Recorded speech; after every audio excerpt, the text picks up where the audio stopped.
Ever made a decision where you just look back and think, how could I have been so stupid? Oh, yeah, we've all been there. But today's deep dive is about a guy, Aaron Ralston, who took that to like another level entirely.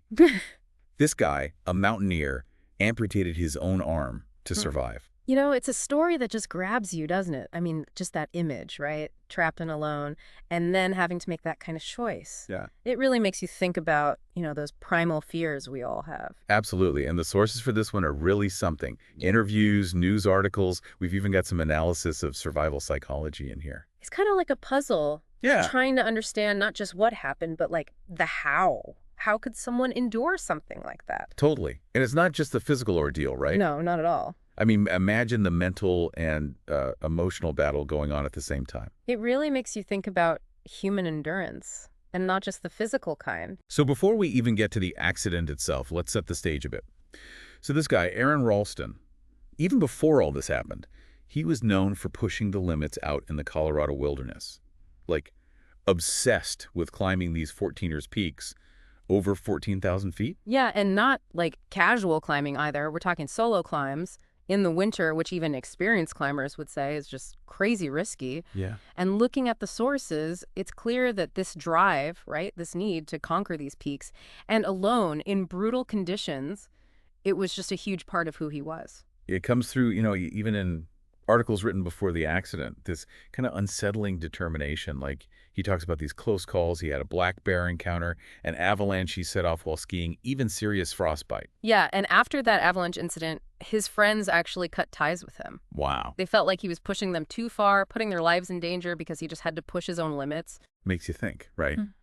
There's even this article from the Aspen Times, just weeks before the accident, where he's talking about his own judgment, pushing limits, and even this kind of eerie comment about, like, hoping search and rescue would find his body if something happened. It's like almost a premonition. Yeah. It makes you wonder, was he like subconsciously seeking out danger? It's definitely complex. And that's where this idea of heuristic traps comes in. So the experts we're looking at talk about these mental shortcuts, the ones we all use to make decisions. Right, and they're usually helpful. Yeah. But in survival situations, they can be, well, dangerous. Exactly. And the podcasts we're using, you're wrong about, they really get into two specific traps: familiarity and commitment. Yeah, familiarity, thinking something's safe just because you've done it before. And then commitment, where you stick with the plan even when it's obviously not working. And you can see how those could play a role in Aaron's choices, right? Oh, yeah. Experienced climber, he'd been in tough situations before, so maybe that familiarity led him to underestimate the risks. Yeah, and then the commitment thing, once he was in trouble, the idea of giving up, calling for help, maybe that just went against everything he was about, Yeah. Self-reliance, conquering things alone. So it's April 26, 2003. Aaron sets off on what seems like a pretty routine canyoneering trip in Utah, Blue John Canyon. He's alone, as usual, all geared up, ready for a day of exploring. It's so eerie knowing what happens that he actually considered bringing a friend, but decided to go solo. Just that tiny decision. Yeah, huge consequences. It's wild. And the accident itself is almost tragically simple. He's in this narrow part of the canyon, using a boulder to lower himself down. He thinks it's stable, puts his weight on And it shifts, this 800-pound boulder, pinning his arm against the canyon wall. It's like a nightmare, right? Something you wouldn't even imagine happening. And it's in the podcast how he describes trying to yank his arm free. Just no use. He's stuck, alone. Yeah. And it's then, the real gravity of the situation hits him. And they actually list out his supplies in the podcast: 2 burritos, some water, a CD player, a camcorder, and a multi-tool. And that multi-tool becomes crucial. It's his lifeline. Yeah. His only tools for survival as the hours turn into days. And this is chilling. He actually starts documenting everything with the camcorder, leaving messages for his family, talking about his supplies, his hopes, his fears. It's heartbreaking. It shows his state of mind, though, right? Thinking clearly even when facing this unimaginable terror. He knows he needs to record this for his family, but also maybe as a record of his final moments. So he comes up with 4 survival plans. First, he tries using battery acid to erode the stone. Desperate, right. Oh, yeah. But it shows you how we think when survival's on the line. But it doesn't work. The acid has no effect. So then he goes to the multi-tool, just starts chipping away at the rock. Herculean task. And his dominant hand is trapped. He even does calculations, figures he'd need to chip away for like 150 hours to make any progress. No way he has that kind of time. Right, food and water are running out. It's a race against time. So plan 3, he tries this pulley system using his ropes to lift the boulder.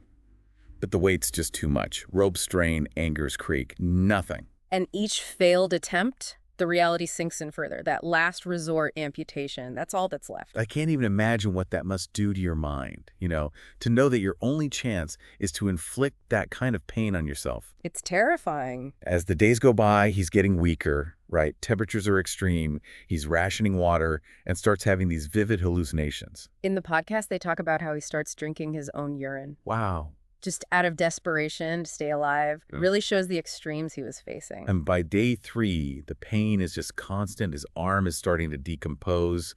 Just this horrifying picture of what the human body can endure, And that decomposition actually becomes a factor in his decision. He's repulsed by his own arm. It's like his body's giving up and he needs to act before it's too late. So he's stuck, right? Days into this, body's failing. Yeah. And he's got this horrific choice. Amputate or die. The sources really highlight how agonizing this was for him, going back and forth, knowing both choices could be fatal. He actually picks up the blade, ready to do it, but there's a The problem. bone. You can't just cut through it with that little blade. It's just not possible. It's like even with the will to amputate, he's still limited by his tools, by his strength. I mean, he's not a surgeon. He's a desperate guy in a desperate situation. Totally. And then it's like something clicks. The podcast describes this out-of-body experience. He sees his son. He didn't even have a son at this point, right? No, not yet. Wild. But it's like this vision, real or not, gives him this surge of purpose. Like he has to live. Hallucination, maybe, Yeah. brought on by dehydration. But it gives him the mental strength to push through. It's pretty amazing how the mind works. So he knows he has to break the bone to make the amputation possible. And what he does is unbelievable. He wedges his arm against the boulder and just lets his weight drop. Ugh. The sound is described as like a gunshot, echoing through the canyon. You can almost hear it, right? Yeah. That sharp crack, the start of his escape. And then, adrenaline pumping, he starts cutting through the flesh and tendons. It takes him over an hour. He describes the pain later as like thrusting his arm into a cauldron of magma. It's just, I can't even fathom it. The nerve pain, he says, that was the worst. Yeah. Just searing electrical agony. But he keeps going. He has to. It's a race against time now. He's free of the boulder, but he's lost a lot of blood, dehydrated, and still miles from help.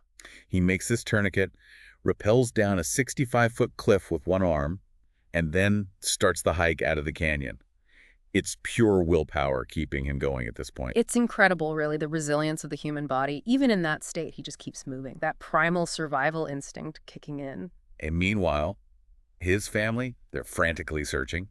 His mom, Donna, she's leading the charge, refusing to give up. They finally find his truck, alert the authorities. His mother's determination is incredible, too, right? Like, her belief that he's alive probably fueled his own will to survive. It's powerful. Absolutely. And as he's stumbling through the canyon, a search and rescue helicopter spots him. It's almost like a miracle. He was hours from death. The timing is just wild. And the experts actually point out the role of luck in survival stories. Oh, yeah. Like if he'd amputated earlier, maybe he bleeds out before reaching help. If the helicopter's a little later, it's a different story altogether. It's a lot of factors lining up just right. It makes you think about control, How much is in our hands and how much is just chance? Even with courage and resourcefulness. It challenges our ideas of heroism, doesn't it? Survival isn't always about perfect decisions or like superhuman strength. It can be a whole bunch of things. Some you can control, some you can't, all coming together. So Aaron, he's airlifted to safety, gets medical care, makes a full recovery, even goes back to climbing with a prosthetic arm, and actually achieves his goal of solo climbing all the 14ers in winter. Mm-hmm. Incredible. That drive, not just to survive, but to thrive. Inspiring, but also it makes you wonder what pushes someone to take those kinds of risks, even after staring death in the face. Passion, recklessness. The podcast draws this interesting comparison between Aaron and Chris McCandless, another adventurer. Oh yeah, the guy who died in Alaska. Yeah, both were skilled outdoorsmen, pushed boundaries. But one is a hero, The other's often criticized as reckless. Mm. It's all about how society views it. It really highlights how we perceive risk, you know? We admire the survivors, call it courage and ingenuity, but judge those who don't make it, even if the circumstances were similar. It's a double standard. And that ties into luck again, right? Like, are the survival stories we tell, the ones everyone knows, are they really the whole picture? Are we focused on the extraordinary and missing the more, well, uncomfortable lessons from those who don't survive? That's a great point. The goal shouldn't be to, romanticize risk, try to copy these stories. It should be about learning from them, getting insights that help us make better decisions, whether it's a crisis or just everyday life. So Aaron's story, it blew up. His book, Between a Rock and a Hard Place, huge bestseller, and then the movie 127 Hours with James Franco. People were, and still are, just drawn to this story. It's understandable. We love stories of resilience, the human spirit overcoming the impossible. But it's interesting why his story resonated so much, while others with similar themes are criticized. Maybe because he lived, right? He came back, wrote the book, did interviews, became the symbol of hope. But it's just one story, one piece of a bigger picture. Exactly. And as we wrap up this deep dive, it's clear there are more questions than answers. Hero or reckless? Resilience or luck? Maybe those questions are what make this so compelling. It makes us think about human nature, about pushing limits, about the line between risk and responsibility. There's no easy answer. It challenges us to think about our own relationship with risk, how our choices, big and small, have consequences. And it reminds us that the wilderness, both out there and inside us, can be beautiful and dangerous. We have to respect that. So as we think about Aaron Ralston, let's not just label him hero or villain. Let's use his story to think deeper, to question our ideas about risk, and to think about the balance between pushing limits and respecting nature. You know what's interesting is how Aaron dealt with it all afterward. I mean, most people would just try to forget it all, but he actually went back to where it happened, to the accident site, and scattered his arm's ashes there. It's kind of a ritual, right? Like reclaiming that experience, coming to terms with it all, shows how complicated his feelings were about risk, about the wilderness, his own limits, all of it. And it makes you think, healing isn't always straightforward. Whether it's physical or emotional, there's no one way to deal with trauma, to make sense of something so huge. Totally.